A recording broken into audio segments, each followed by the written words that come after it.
Hi everyone. This is a short presentation on how to paraphrase. Paraphrasing is the essential skill that's useful for integrating research into your own words in your own writing, but it's also the foundational skill that's necessary when you're completing formal summary assignments. So here's a quick overview of this short presentation. First, we're going to go through the definition of a paraphrase, so what it means, and then I'll break down a three-step process for how to paraphrase. And then we'll look at a couple examples of good paraphrases and weak examples of paraphrasing. So first, let's look at a definition of paraphrase. If you look up the word paraphrase in the dictionary, you'll find there are two general definitions. I've looked it up in the Oxford English Dictionary. As a verb, as an action, you'll see that paraphrase is to express the meaning of something written or spoken using different words, especially to achieve greater clarity. Now, so as an action, you're using different words to express the same idea. But in particular, pay attention to the latter part of that definition. The goal of a good paraphrase is to achieve greater clarity of expression. So you're simplifying the expression, but you're not simplifying the idea. You're trying to refine and clarify the idea using your own words. So, but you'll also notice in the dictionary, you'll find it as a noun as a thing. It's a rewording of something written or spoken. So you could be referring to a paraphrase as well as the action to paraphrase. Keep in mind that a good paraphrase should capture the full detail of the original idea. That's one of the essential things, is that you don't want to reduce the complexity of the idea in its original form, and you certainly do not want to alter the idea. You want to simply express the same idea, but with different words and with the goal of refining and clarifying the expression. Finally, note that a good paraphrase is not simply a substituting of words. This may have worked for me in grade 5 when I had to get through my social studies classes, but a good paraphrase should not simply be a substituting of words. If you do that, you end up actually plagiarizing, not paraphrasing. So, three-step process on how to paraphrase. So once you've sorted the main ideas from the original text that you're trying to paraphrase, you need to read the original sentence several times, and you want to break down the sentence into phrases, which are groups of words, and individual words. So you really want to kind of understand how the original idea is expressed in a sentence, in its component parts, the phrases, and then the individual words themselves, so that you clearly understand the sentence. You cannot paraphrase unless you really understand the sentences that you're trying to paraphrase. So what you really need to know is the sentence and the idea of that sentence. Second step, this is a little harder. You actually don't look at it. Put the original sentence aside, and then you have to write out your own paraphrase. If you're looking at the original sentence and you're trying to paraphrase parts of the sentence at a time, you're probably going to end up plagiarizing. So you have to actually ignore the original sentence after you've read it through many times and you've broken it down and you understand clearly the idea of the sentence.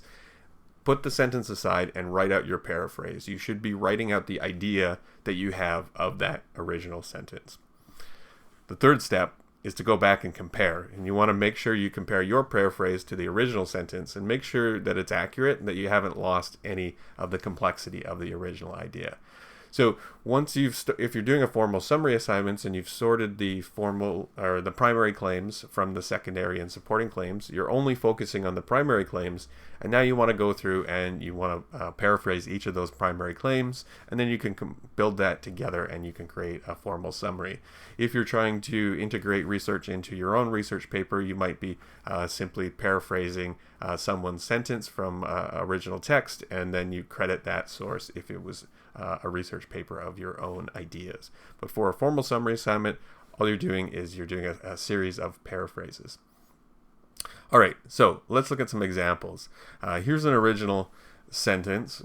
So students frequently overuse direct quotation in taking notes, and as a result, they overuse quotations in the final research paper. Probably only about 10% of your final manuscript should appear as directly quoted matter. Therefore, you should strive to limit the amount of exact transcribing of source material while taking notes. So if this is our original sentence, and we want to paraphrase this sentence, we need to break down the component parts of the sentence. So you'll notice there's actually 3 sentences together. So I would focus on one sentence at a time, and then notice the way the sentences are built in phrases and clauses. There's the comma in the first sentence midway through, and there's a second part to it. So I would focus on the first part first, read it through, note the key words and kind of the idea of that sentence, and then move on to the second part of that sentence, and then the second sentence, and then the third sentence, so that you're clearly understanding each of the component parts, so you know the point that the author is trying to make in here. If we look at a good example of a paraphrase, in research papers, students often quote excessively, failing to keep quoted material down to a desirable level. Since the problem usually originates during note-taking, it is essential to minimize the material recorded verbatim. Verbatim just means word for word.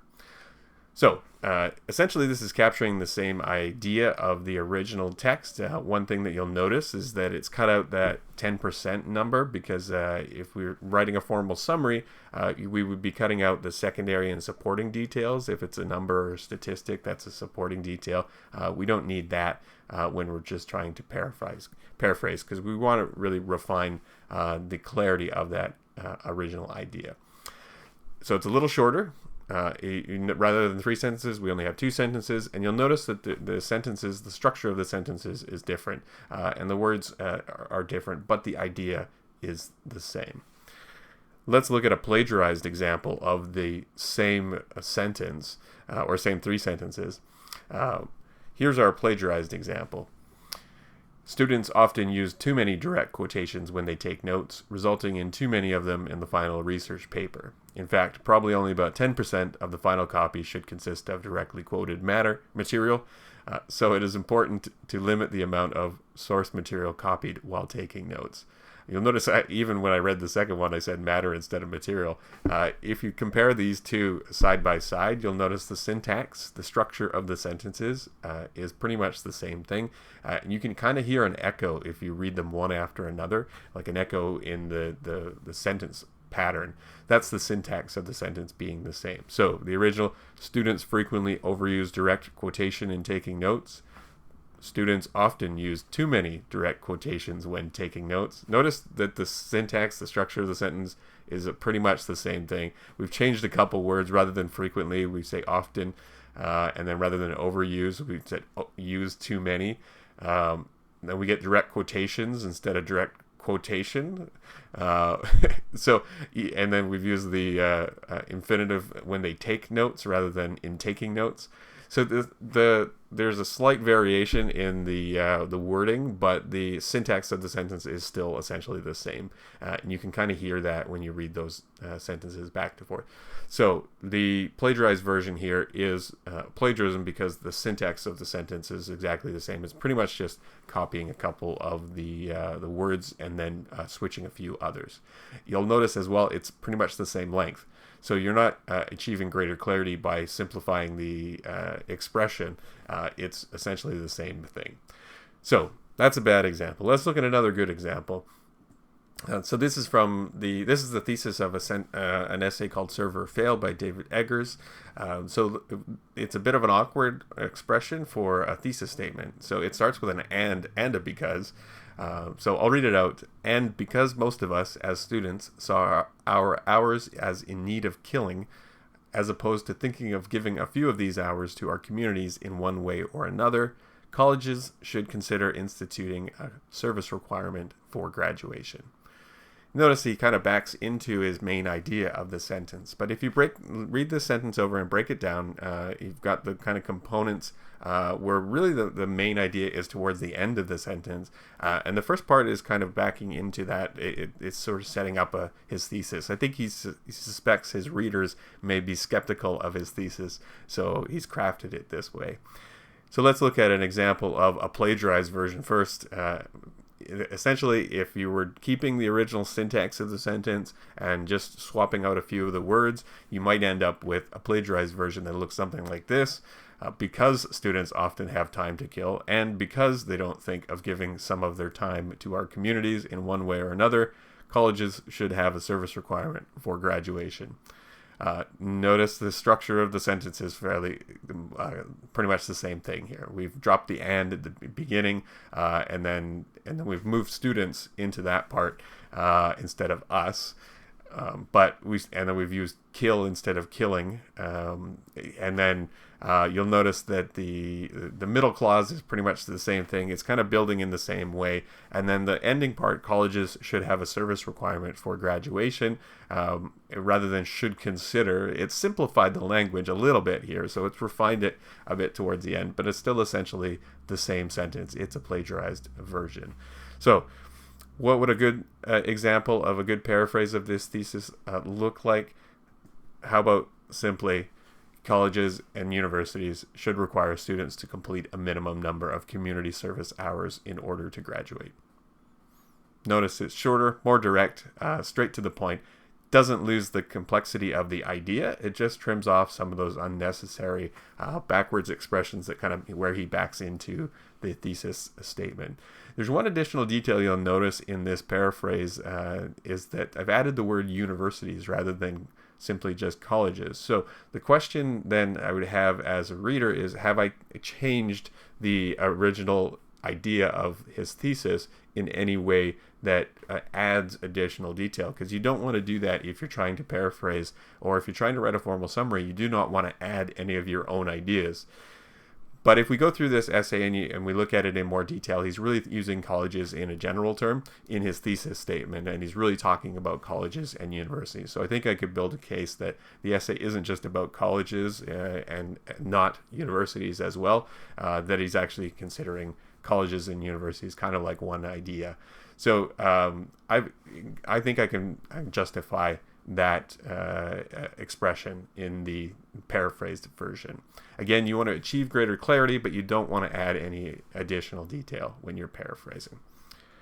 All right, so let's just go back to our three-step process again, just as a reminder.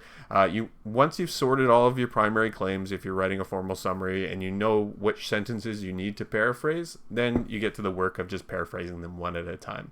So you want to read the original sentences several times, break down the phrases and the words of the sentence so that you're understanding the idea, the meaning of the sentence. Then don't look at it. Write your original sentence out, and then that will become your paraphrase. And then you want to go back and compare your paraphrase to the original to make sure that your paraphrase is accurate and that you haven't lost any part of the author's idea, and then you haven't added any additional detail to the author's original idea. You simply want to represent the same idea with different words, and ultimately with the goal of achieving greater clarity of expression.